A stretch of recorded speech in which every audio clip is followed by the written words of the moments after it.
किशनगढ़ नाम के एक छोटे से गांव में रामू नाम का एक किसान अपने परिवार के साथ रहता था।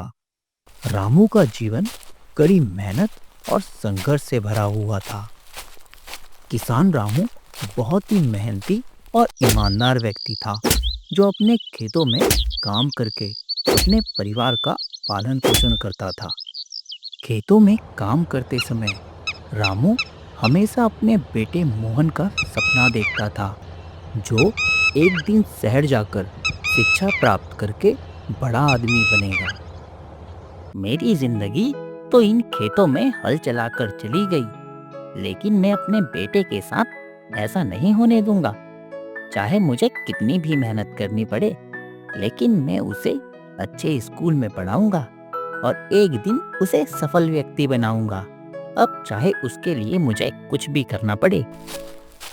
वहीं राज्य में राजा वीरेंद्र अपनी संपत्ति और साम्राज्य को बढ़ाने की योजना बना रहा था। अब मुझे अपनी संपत्ति और साम्राज्य को और विस्तार करना चाहिए। अगर मुझे बड़ा राजा बनना है, तो मुझे और ज्यादा अपने राज्य को फैलाना होगा। साथ ही मुझे अधिक संपत्ति भी चाहिए होगी। अब मुझे अपने निकटतम राज्यों में आक्रमण करना होगा। आह, आह, आह, आह, आह। राजा वीरेंद्र अपनी संपत्ति और साम्राज्य तो बढ़ाना चाहता था, लेकिन उसके मन में एक गहरा दुख भी था। उसके कोई संतान नहीं थी। राजा ने कई बार औषधि और जड़ी बूटियों का सहारा लिया, लेकिन फिर भी वह संतान का सुख ना ले सका। वैद्य जी, यदि कोई मेरा उत्तराधिकारी ही नहीं रहेगा, तो इतनी संपत्ति और साम्राज्य मेरे लिए तो व्यर्थ है। मुझे किसी भी तरह संतान का सुख चाहिए, नहीं तो यह सब संपत्ति और साम्राज्य सब का सब व्यर्थ हो जाएगा। राजा वीरेंद्र एक शक्तिशाली और अत्याचारी राजा था, जो अपने राज्य को शक्ति और धन से भरपूर बनाना चाहता था, लेकिन उसके कोई संतान न होने की वजह से वह बहुत ही दुखी रहता था। एक दिन राजा ने विद्वान चाणक्य को बुलाया और अपनी समस्या के बारे में बताया। चाणक्य ने राजा से कहा, महाराज, यदि आप अपने राज्य को सही मार्ग पर चलाना चाहते हैं, तो आपको अपने लोगों की भलाई सोचनी होगी। आपके राज्य का विकास उसी समय होगा जब आपके लोग खुश और समृद्ध होंगे। तुम बिल्कुल सही कह रहे हो चाणक्य। मुझे तुम्हारी बातों पर सोचना चाहिए। राजा ने संकल्प लिया कि वह अपने राज्य के लोगों की भलाई के लिए काम करेगा। वह अपने निर्णय में दृढ़ था और अपने लोगों के बीच जाने का निश्चय किया। चाणक्य, मैंने तुम्हारी कल कही बातों पर बहुत सोचा और मैंने सबसे गरीब गांव में जाने का निश्चय किया है। जी हाँ महाराज, यह निश्चय तो आपका बहुत ही लाभकारी सिद्ध होगा। सबसे गरीब गांव किशनगढ़ है। हमें सबसे पहले वहीं चलना चाहिए। राजा वीरेंद्र ने अपने दरबार के कुछ मंत्रियों के साथ गांव के दौरा करने का फैसला किया। उसकी पहली मंजिल रामू का गांव थी। गांव में पहुंचने पर राजा ने देखा कि लोग कितनी कठिनाइयों का सामना कर रहे हैं।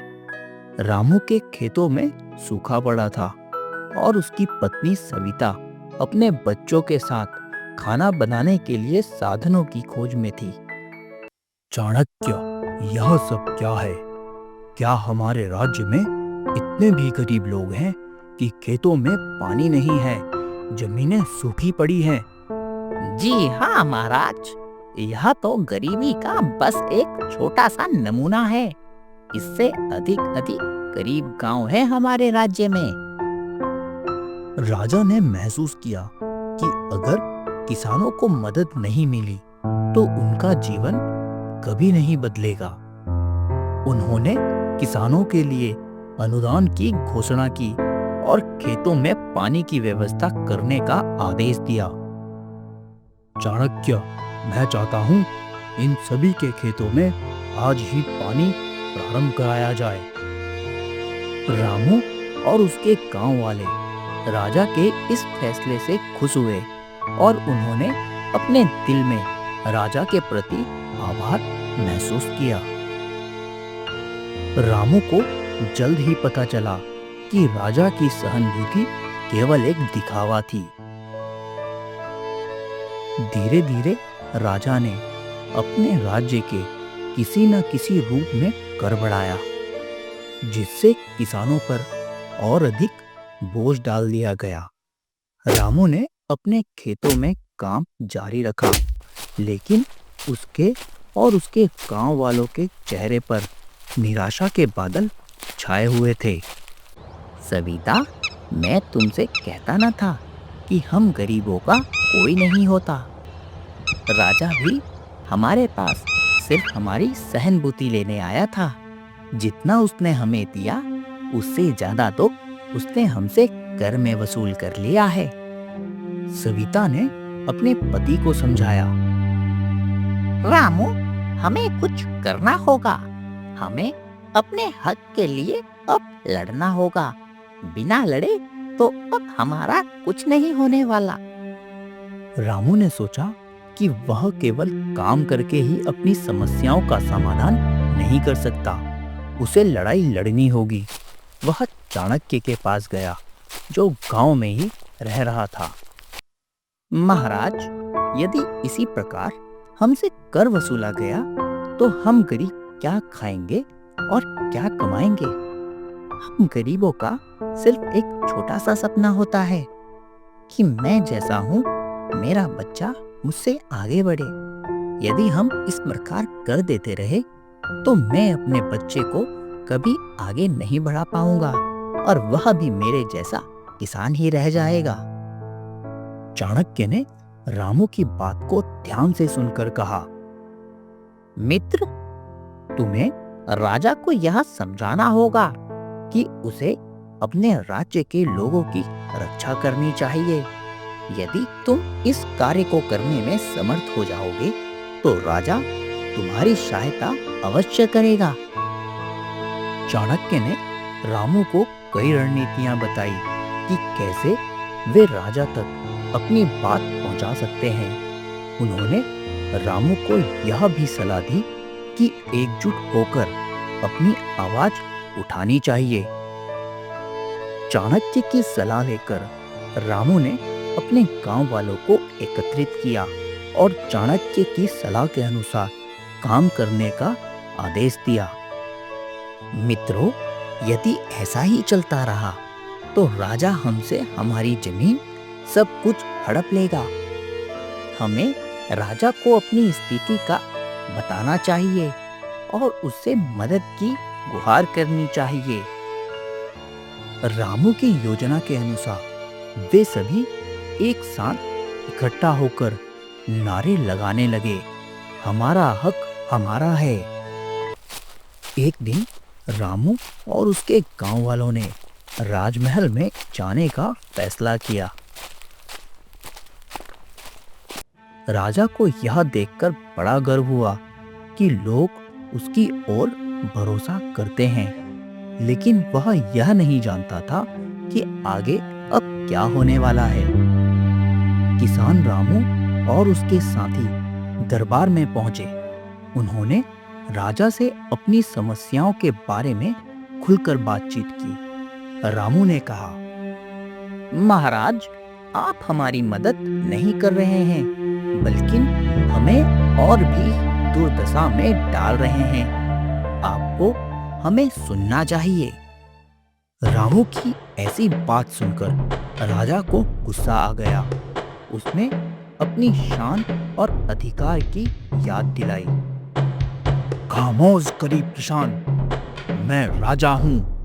मैं जो चाहूँ वह कर सकता हूँ। तुम लोग समझते क्या हो?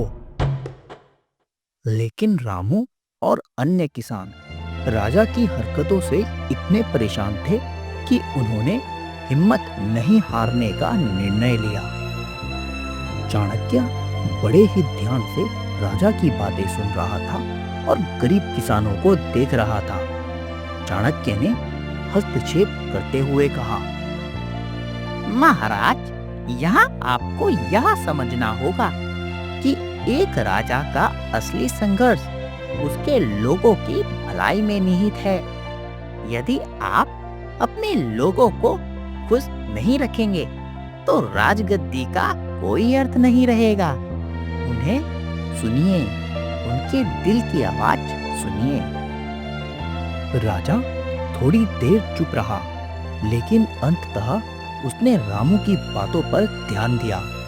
राजा ने किसानों से वादा किया कि वह उनकी समस्याओं का समाधान अवश्य करेगा और आवश्यक कदम उठाएगा। मुझे क्षमा करें, मैं यह भूल गया था कि मैं राजा तभी हूँ जब आप मेरी प्रजा हैं।